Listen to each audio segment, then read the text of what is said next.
Welcome back to our conversation with Kevin Greene, security specialist with Parasoft. All right, speaking of, what we were talking about before with compliance and regulations in the public sector. The public sector hinges on getting through the Security Technical Information Guide, or a STIG, or Authority to Operate process, or ATO processes. What assistance can you give our viewers in terms of testing that can help them accelerate through these requirements, especially as they're evolving to more frequent releases? Right. One of the things is making sure that, you're working towards automating some of the easy tasks, right? We hear things security as code, compliance as code. Yeah. And what that really essentially leads to is making sure that that's enforced within the pipeline, right? It's an afterthought. You're building software, at least at the developer's desktops, right? So you can implore things like secure coding practices early on, right? Which eventually, to some extent, indirectly maps to the DevSecOps to a certain extent. So if you're following good coding practices, good software development practices, a lot of these things that are related to STIG are already addressed. But the things that relates to technical implementation in terms of software and code, as well as infrastructure as well, right? You build that into the pipeline, as code, right? Compliance as code, security as code, so that you can have the compliance validation you need, so that developers are aware of what they need to do in terms of meeting specific objectives and compliance. So I think, people should not get distracted. But I do think part of building faster, delivering faster, and relieving and removing, I should say, some of the barriers around STIGs is trying to automate pieces of that. And you can do that with the pipeline, right? You could do that with the tool chain and having a delivery pipeline that has that those policies already enforced as part of the pipeline.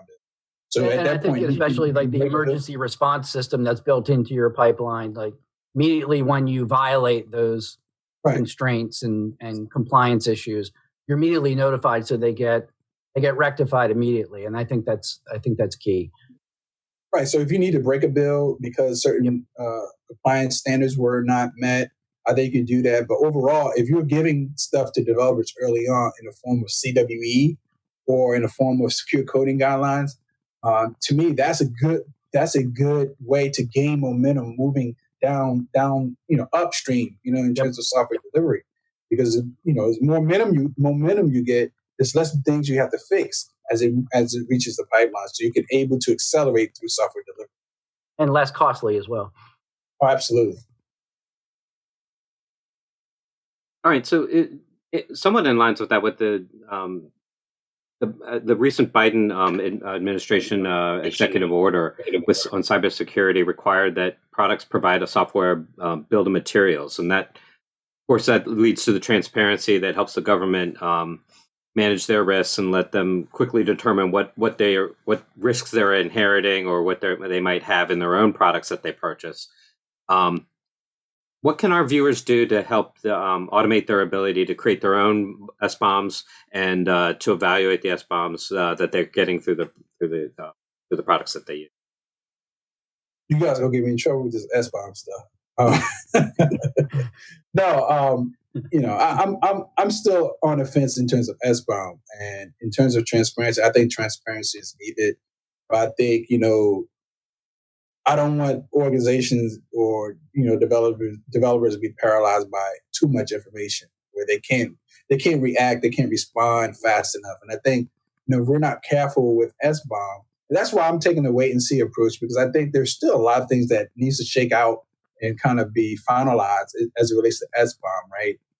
And I just don't think the technology is where it is today, right? In terms of providing some type of artifacts that can give you a listing of all the ingredients in your software. I think the key thing is missing is context, right? You can tell me 200 things in my software, but context becomes important, right? The context is very important in terms of understanding, known issues with potential software components, understanding reachability, understanding how this impacts downstream tasks. Like, all these things are important, really trying to understanding the different layers of SBOM. And I think things are still shaking out.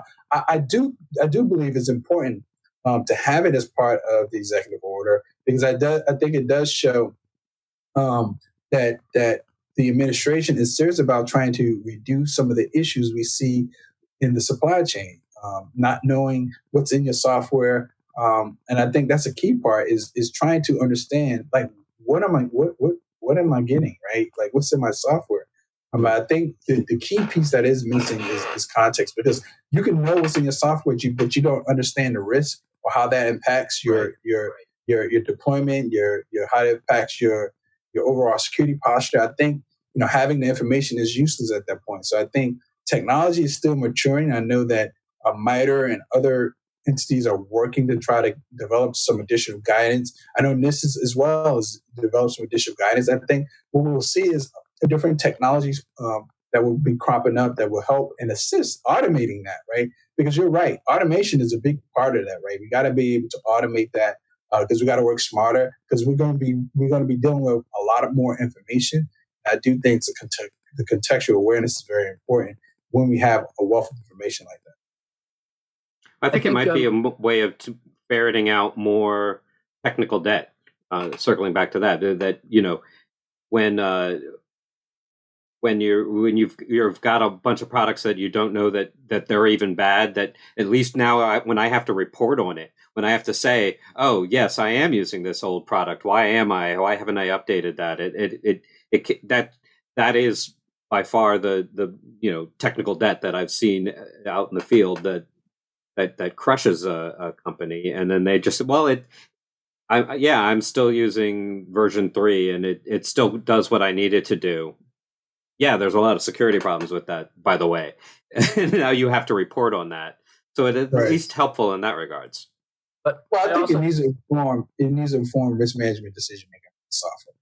Like, having information, it needs to be in a way where you can consume it and inform risk management decisions around software. And if it's doing that, I think it has a way of, I'm not sure how much improvement it will make. Because think about it, I think SBOM has been around, as far as I can tell, since when I was at DHS in 2012, in the form of the Royce bill. And it never made it past the floor in Congress, right? Industry didn't have the appetite and the stomach for SBOM at the time. So now we fast forward to 2021. Now SBOM is coming to shaping form. But I just think it may be, I'm not saying it's not needed, it's not important. I just think it may be 6, 7, 8 years too old, because I think so much has changed, so much has evolved around modern software development. And I'm not sure what impact it's going to have on improving software security, especially relates to the supply chain stuff. I love this, Kevin. You're getting controversy in the ContinuousX podcast. I love it. I think people are clear on my views. It's not that I don't like SBOM. I think we should be doing that. I just think if we did this back in 2016, 2014, I think great. I think, almost 8 years later, if we're trying to do something where so much has happened, and, I don't want to be controversial, but I just think that, we have to be careful in terms of the things that we try to push on industry to do. And at the end of the day, I do think, I always like to think outside the box, right? And I want to do things that are impactful and making a impact in terms of how we fundamentally develop and deliver software. And all I'm saying is, there's a lot of skepticism around it, and I'm just not sure the impact is going to have. So I'm gonna be optimistic. I'm gonna keep an optimistic perspective. I'm just going to wait and see and be supportive as I can, and really more so for me is work with internal folks here at Parasoft to really try to plot out strategy, make sure that we have solutions that address not all of SBOM, but I do think there's key aspects of it that we will see shaken out. That is important. I think context is very important when it comes to SBOM. And I also think that, with DLT, we partner with providers of that technology. So working with those providers and Parasoft gives a seamless integration of tools that work together, that focus on different capabilities. And I think this notion that there is one technology to solve it all is just it's a myth. Nothing exists in that. You have to put a salad together of technologies that allow you to get a full comprehensive view of your software development and delivery. And one final note about the SBOM. I think Mike's vision of the nirvana of having it, identify technical debt, I think really is the technical goal. But I think the first phase of this is really to get your arms around what the legal obligations are, not only from a contractor perspective, but from a provider perspective in terms of licensing, to get your arms about what's in the inventory, what's the manifest of your workload. That's the first, I would say, phase of this, is to get your arms around what is actually in the supply chain when it relates to software. And then later using that to feed into your technical debt observations. So I don't know how you feel about that. But honestly, government is a huge consumer of software. They acquire a lot of software. Yeah. And I think, one of the best ways to use something like an SBOM is to have it, you negotiate it up front. And before you acquire software, before software is delivered to the government, you go through the SBOM and you validate what's in there and what's not in there. You don't get the software and then you deliver an SBOM. I think you need to do it as part of the delivery before you bring it into your environment, before it's delivered to the government. I think having a way to do an assessment, having a way to do some type of risk analysis on the materials, the ingredients in the software, understanding whether there's backdoors there, making sure license agreements are up to par. I think all that should be part of it. But even further, I think having that as part of acquisition is big as well. Making sure that that's part of the acquisition process to inform acquisition about, the type of vendors that suppliers is in the market, the level of maturity they have around their software security practices. I think if we can use it in that way to kind of plan, right? Planning is the first part of anything we do, right? Planning, procuring, and just doing a market analysis about software, who the best suppliers and what type of software they deliver. I think that's important as well. So what are you saying, Kevin? We have a continuous SBOM process? Is that Well, I mean, just think about it. I mean, up to this point, the industry is kind of interesting, right? Up to this point, when we hear SBOM, we have mostly heard it associated with software composition analysis, right? Yeah. But I do think it's broader than that, right? And you alluded to the licensing issues that can be attributed to SBOM, bill of materials in terms of understanding ingredients. I think there's an acquisition play. Yeah. So I think there's so many layers to SBOM. We just need to figure out and provide guidance to industry and to organizations, because at the end of the day, we know that all software has vulnerabilities. There's no software that's out there in the ecosystem that does not have a CVE associated with it, right? All software has CVEs. The question becomes, which of those CVEs are very nasty and we should stay away from, right? Are high risk that we need to stay away from. But the other piece is trying to be forward-leaning what we do around SBOM, because we know that the CVEs are known knowns, right? But I think the important thing is trying to figure out what are the unknown unknowns that could be lurking in software. So I think trying to balance that is very important. And I think having context will help that in some regard. Well, I think it will relieve you, Kevin, that you've answered every question correctly. So your ribbon performance watching is completely voluntary. It's on your own. But we like to end each podcast with a kind of fun question. It's a personal question. If you could do anything continuously, what would it be? Careful what you wish for. Yeah. With no consequences. How about that? There are consequences. I'm not sure. I think anything continuous is it has its advantages and disadvantages. I just think that anything where you can build good practices into any continuous process is good.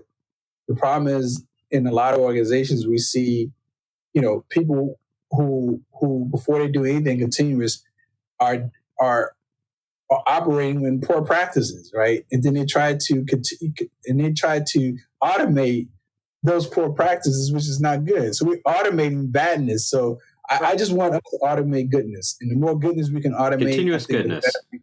Right, continuous goodness. Automate, that works. Automate all the good things, right? Automate all the good things and try to improve and use the continuous process as a way to improve the poor practices that we're doing so that we have more goodness and continuous than bad.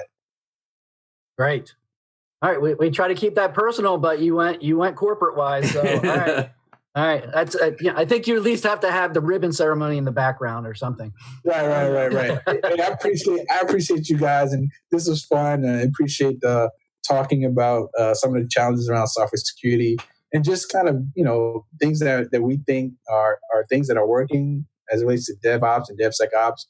I think there's a vast array of things that we're seeing that will probably. I mean, the EO is enough, right? There's a lot of things in the EO. And how that shake out is going to be important. And I think somewhere around the end of the year, we're probably going to see more things, right, that needs to come in play in terms of guidance. So it's an exciting time, but I think it's a very important time. The time is now. I think this is probably one of the most critical points in our cyber professions and careers. And I think we got to make the most of it, and we have to be in delivering software. Wow, Kevin, you just brought us to a nice climax, so I appreciate that. That'll about do it for this episode. We thank all your viewers for your time and attention. Thanks to Kevin, especially for the information you shared with us today as we continue to solve for X in the SDLC equation.